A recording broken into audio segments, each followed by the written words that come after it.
Hi viewers, ఈ వీడియోలో మనం రెండు స్విచ్చెస్ మరియు రెండు సాకెట్స్ ఉన్న స్విచ్ బోర్డుకి కనెక్షన్స్ ఎలా ఇవ్వాలో తెలుసుకున్నాము. ముందుగా ఫేజ్ వైర్ని తీసుకొని మొదటి స్విచ్ యొక్క కామన్ స్క్రూ దగ్గర అక్కడ నుంచి ఇంకో లూప్ తీసుకొని రెండవ స్విచ్ కామన్ దగ్గర కలపాలి. అది ఎలా కలపాలో చూద్దాము.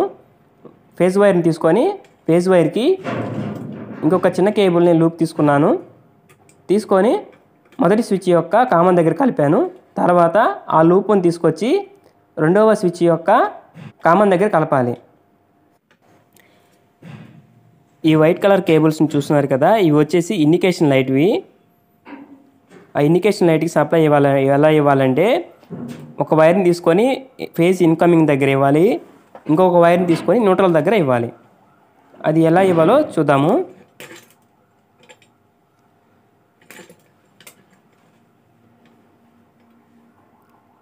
చూడండి, ఈ వైట్ కలర్ కేబుల్ని తీసుకొని ఫేజ్ వైర్ యొక్క ఇన్కమింగ్కి ట్విస్ట్ చేస్తున్నాను. ట్విస్ట్ చేసి స్విచ్ యొక్క కామన్ స్క్రూ దగ్గర కలుపుతున్నాను. ఓకే వ్యూవర్స్, అర్థమైంది కదా? ఇంకోసారి చెప్తాను వినండి.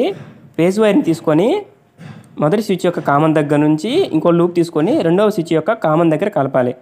అక్కడ రెండవ స్విచ్ కామన్ దగ్గర నుంచి ఇండికేషన్ లైట్ కేబుల్ని కూడా కలపాలి. ఇప్పుడు న్యూట్రల్ కేబుల్ని తీసుకొని మొదటి సాకెట్ యొక్క న్యూట్రల్ పిన్ దగ్గర మరియు రెండవ సాకెట్ యొక్క న్యూట్రల్ పిన్ దగ్గర కలపాలి.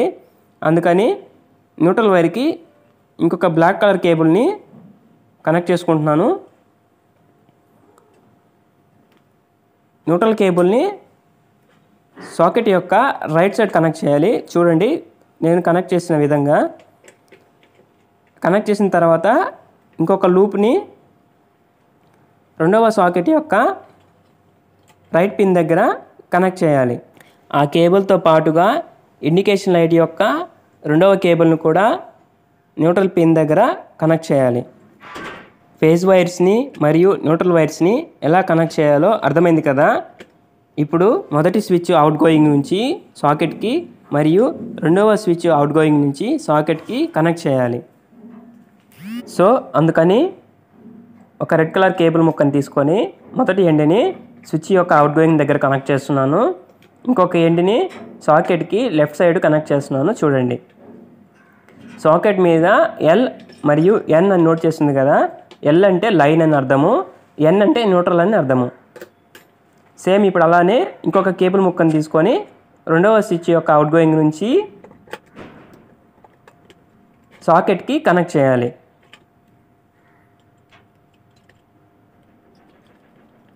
ఓకే వ్యూవర్స్, ఇంకోసారి ఎక్స్ప్లెయిన్ చేస్తాను. చూడండి, ఫేజ్ వైర్ని తీసుకొని స్విచ్కి కామన్ దగ్గర కలిపాను. అక్కడ నుంచి ఇంకో లూప్ తీసుకొని రెండవ స్విచ్ యొక్క కామన్ దగ్గర కలిపాను. అలాగే ఇండికేషన్ లైట్కి కూడా కలిపాను. ఇప్పుడు న్యూట్రల్ వైర్ని తీసుకొని సాకెట్ యొక్క రైట్ సైడు మరియు ఇంకొక సాకెట్ యొక్క రైట్ సైడు అలాగే ఇండికేషన్ లైట్ని కూడా సాకెట్ యొక్క రైట్ సైడు కనెక్ట్ చేశాను. ఇప్పుడు స్విచ్ యొక్క అవుట్ గోయింగ్ నుంచి సాకెట్కి మరియు రెండవ స్విచ్ యొక్క అవుట్ గోయింగ్ నుంచి రెండవ సాకెట్కి కనెక్షన్ ఇచ్చాను.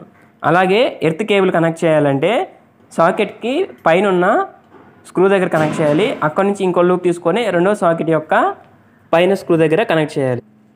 ఇప్పుడు ఎంసీబీని ఆన్ చేసి స్విచ్ బోర్డుకి సప్లై ఇస్తున్నాను. ఎంసీబీని ఆన్ చేశాను. ఇప్పుడు టెస్టర్తో చెక్ చేస్తున్నాను. చూడండి, టెస్టర్ అనేది వెలుగుతుంది.